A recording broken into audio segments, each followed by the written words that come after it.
Greetings, all you phenomenal human beings who are worthy of love. I hope you're having a great day.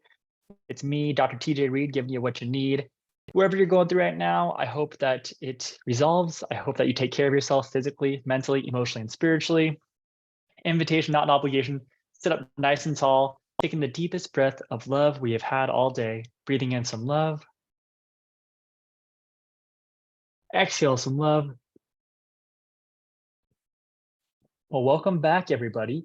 As we are here, American Indian Studies 335, American Indian Philosophy. It is week 14. Here, the videos you are watching, it's just a couple ones here from John Trudell, as he's using some spoken word, and also his poetic imagining of our reality and his philosophy and speaking. So do take in his words. Looking forward to seeing your responses on there.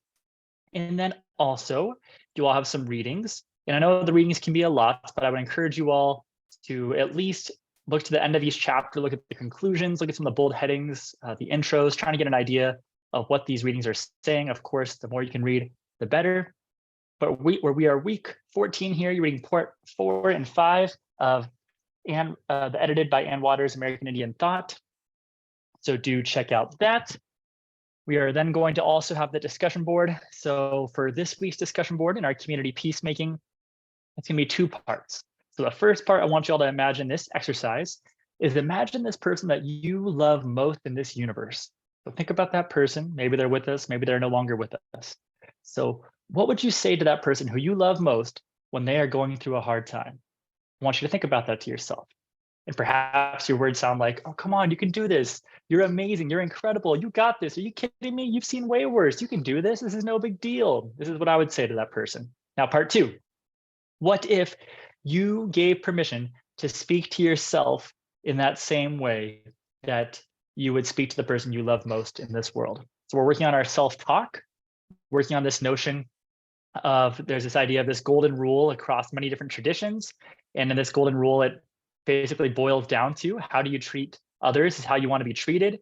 And even think about that first part of how you want to be treated, of how do you talk to yourself, as I really do believe you're a human being who is worthy of love, you're worthy of light and sunshine, and I hope the great mystery makes sunrise in your heart, as I've heard it said. But looking at the golden rule, here's a number of different traditions, and you can pause right here. You can look at each one in particular in terms of what this religion or what this thought group is putting forth in terms of this idea of a golden rule. But from Islam to Baha'i faith, Hinduism, Buddhism, Confucianism, Taoism, Sikhism, Christianity, Unitarianism, Zoroastrianism, Jainism, Judaism, and it brings it back here with a native spirituality. And for this particular perspective here, it is taking it from Chief Dan George, who is of the, I apologize if I've mispronounced here, the Salil Watuth Nation, which is a coastal Salish band. And for his words here, he says, "We are as much alive as we keep the earth alive." So I love a lot of these different ideas, sometimes different words, but a lot of the same ideas across different religions. And I love that idea of just thinking about how would you talk to that person you love most in the universe? And then what if you gave yourself permission to speak to yourself in that same way? And I had an opportunity to hear some speakers when I was back on the East Coast next to the Mohawk Nation, which is up near the Akwesasne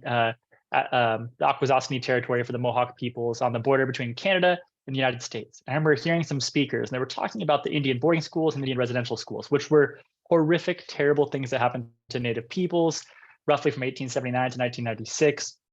Over 450 Indian boarding schools in the US, 150 Indian residential schools in Canada. And this Mohawk person was saying, they're saying that a lot of these different religions, for instance, Christianity, saying it can be a beautiful thing, the idea of loving people like you want to love yourself, and like just really core values, saying that is nothing wrong with that. However, when religion is taken, in the words of the speaker, when it is perverted, when it is used and manipulated to oppress others or to carry out a certain agenda, now that's a bad thing. But I would definitely encourage you all, whatever your walk of life is, whatever your spirituality is, however you make sense of this universe, just to continue treating others how you want to be treated, and at first really treating yourself with love, with peace, because you are worthy of light, you are worthy of love, you are worthy of peace. So that's going to be it for today, people. Your last one, if you're interested in philosophy, this book right here, the philosophy book, just a lot of different ideas of philosophies over time from different peoples, not necessarily a whole lot of native perspectives in here. So if you want to do some kind of comparison and contrast, but as we talk about the notion of philosophy, this class is a little bit of comparison and contrasting. So that being said, looking forward to seeing you in the community peacemaking circle. Keep taking care of yourself physically, mentally, emotionally, and spiritually. Invitation, not an obligation. Sit up nice and tall, taking that deepest breath of love that you have had all day. Breathe in some love.